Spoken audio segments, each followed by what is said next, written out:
Hey cats, what's happening? I think I have over 30, well, somewhere in the ballpark of 30 house plants. I just cleaned this fern up. It was out on the back deck and I brought it in.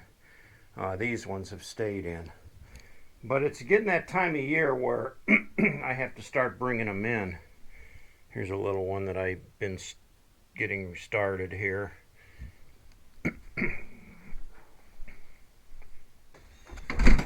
This spider plant is my biggest challenge. I got to get this thing in the house. It dangles clear down to the floor when I carry it. So I got to get the step ladder, unhook it from there, and then I got to bring it in. And it goes way up there on the other side of the ceiling fan. There, I have a hook there that swings out. So I need to set I got to move the couch away up there, set the step ladder up, climb up the step ladder, hang it up there. So yeah, that's a big chore. But I got to get it in. I want to get it in before the frost. And up here in my loft, I've got these, I don't know, I don't know what to call them. I call them rubber trees, but I don't think they're rubber trees. I have this one that kind of hangs over the rail here. And then I've got this great big one that I have cut back so many times. It's like, here's where I cut it off, and it sent this whole leader all the way up here. Here's another one that I cut off, and it sent this leader, all the way up there. There's another one back there. So I just keep cutting it back, cutting it back, cutting it back. And it's kind of butchered, but it's a huge plant. And it really loves it here by the window, where it can look out onto the backyard. It gets a lot of sunlight here. So a lot of care goes into my plants on a regular weekly basis. Either I'm clipping back dead stuff off of them. I make sure they get watered every week, some of them twice a week. So this spider plant's been guzzling water, so I've been watering it twice a week, and it's doing real well. You've seen it. It has all these new shoots. It's got 1, 2, 3, 4, 5 new shoots that it spit out since I put it outside this spring. So it loves it outdoors, but it can't stay out here. I got to get it in the house, so that'll be a chore today. Some of you guys have asked me, said, hey Itchy, how come you don't have a dog? How come you don't have a pet dog? I got 2 cats, which are a pain in the neck. They make more work for me than they do anything else, because both of them are wild feral cats, so they're not lap cats. They're not the kind of cats that'll jump up and curl up on your lap and do the pumpy things. But the male now, he's like 17 years old, and he's starting to be very dependent of me. So he follows me around everywhere. He rubs on my legs now, things that he never did before. The female, though, I don't see her.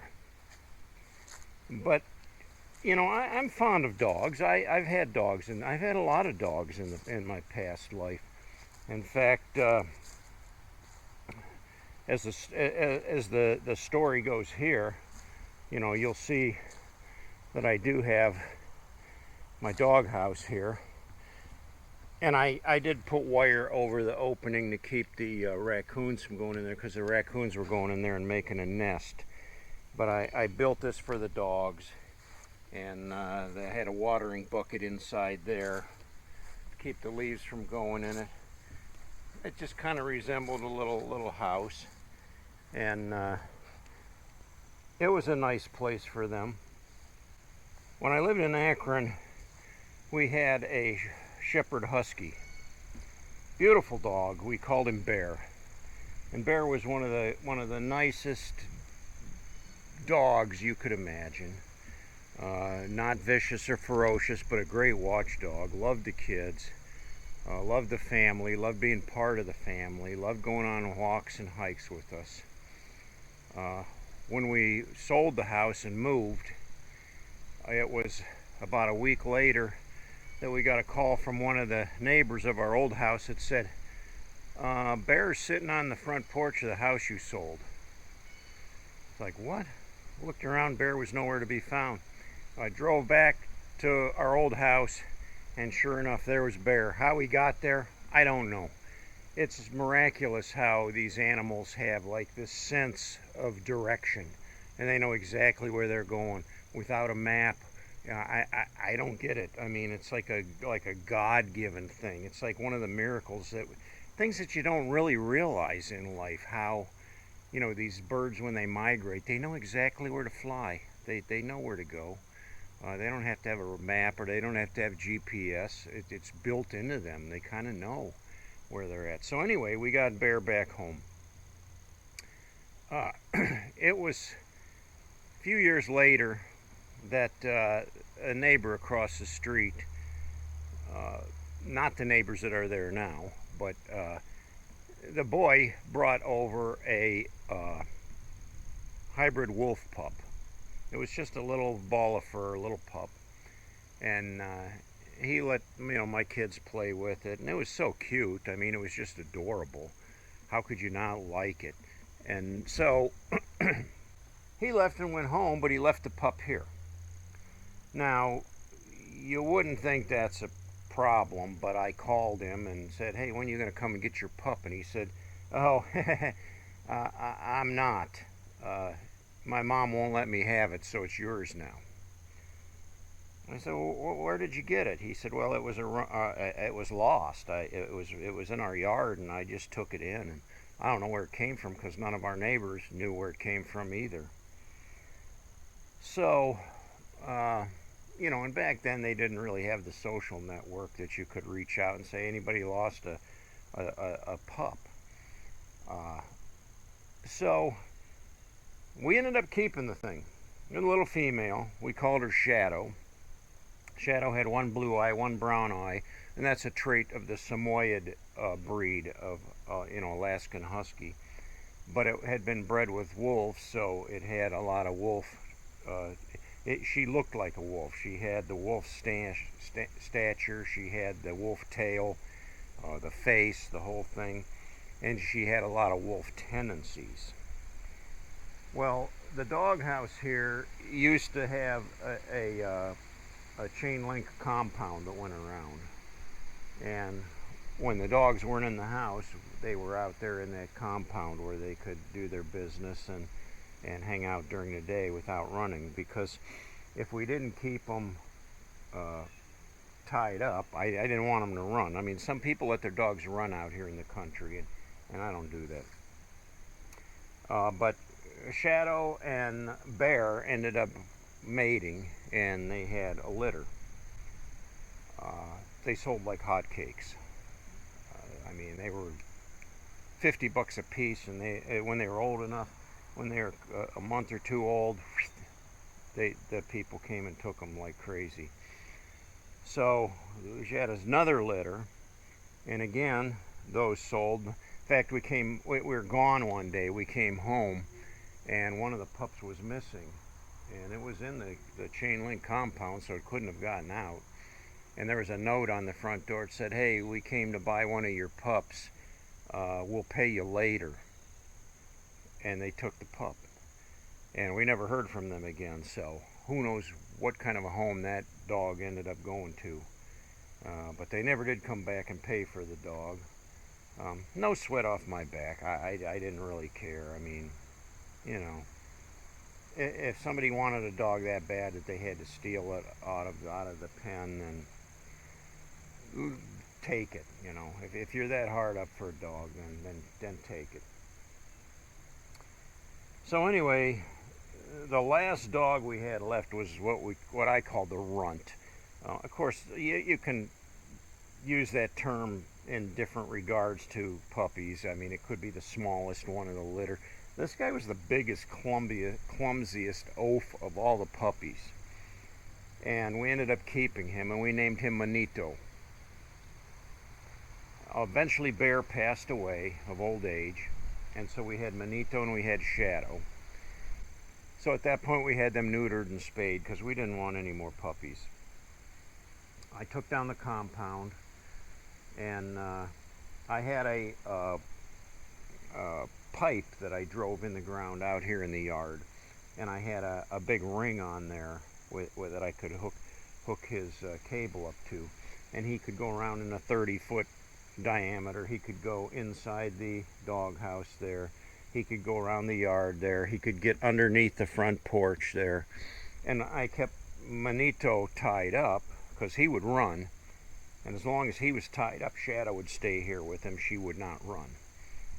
But when he did get loose, he would be gone. And it was common that he would, I mean, more than once he snapped the cable. You know, those cables, it was like a 1/4-inch cable, and it would get like a kink in it. And once it got a kink in it, it was, you know, compromised. And eventually it would break there from him jerking on it, and he would get free. So I ended up putting a chain on him, which was a little heavier, but it kept him, you know, and he was happy. He could go around and the yard. Well, Shadow, though, having the wolf tendencies, and Manito, he had some wolf in him too, but he was probably more of a watered down. You see in the picture, he had a little shorter legs. A wolf has longer legs. Shadow had the longer legs. They would howl, like, you know, when they heard a siren going by or when they heard the coyotes yipping, they would start howling, just like the wolves did. The other thing Shadow would do is she would get these kills, you know, whether it be a groundhog or a raccoon or a possum, whatever she would find, and she would bring it back here in the yard and she would lay it right at the edge of where Manito could reach. So he couldn't quite reach it. So he'd be out here whimpering and barking, you know, and she'd just be laying there watching him like a brat.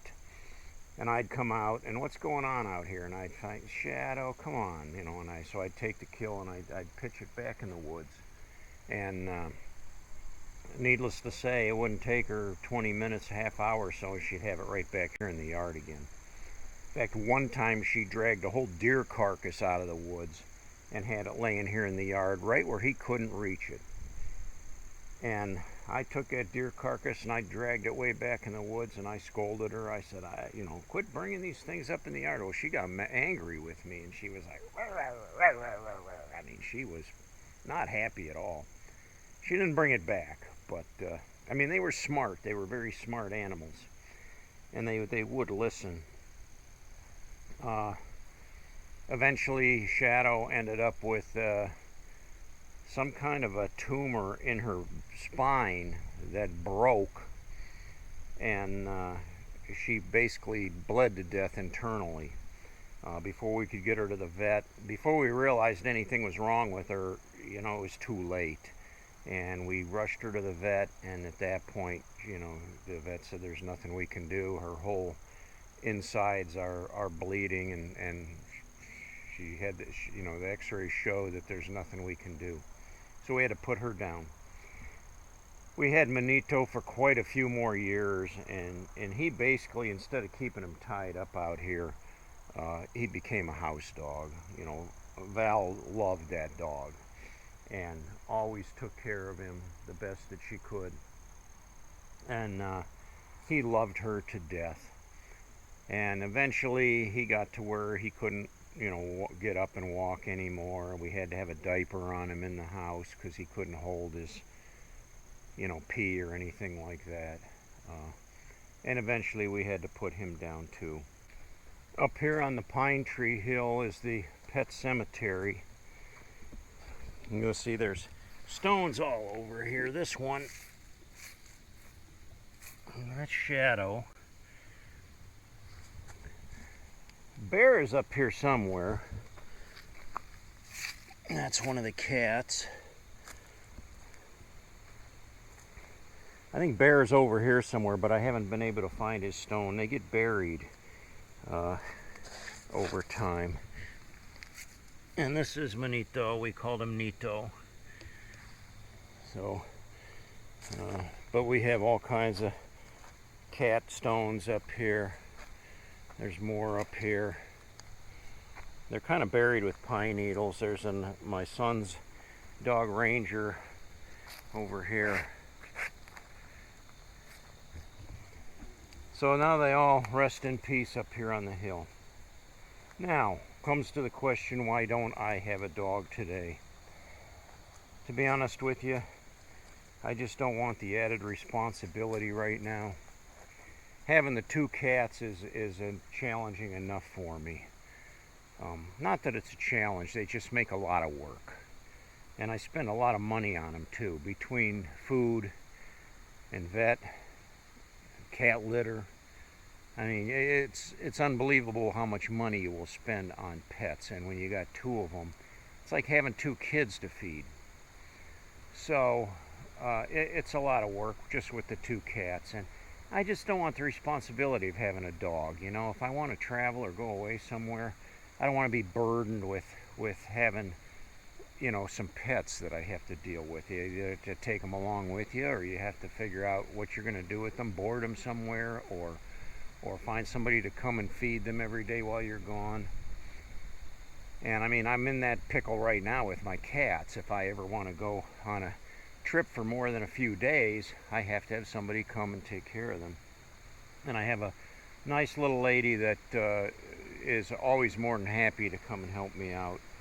And I pay her, but she's really good. I mean, she comes in, she gets my mail, she feeds the cats, she plays with them, she cleans the litter boxes, she sweeps up the floor. And you can't beat that, but you know, for that reason, I just don't want to have another dog right now. Maybe in the future, I might consider it, but for now, I'm good. I got to get busy here, bring some of these plants in the house. Till next time, cats, I'll catch y'all later.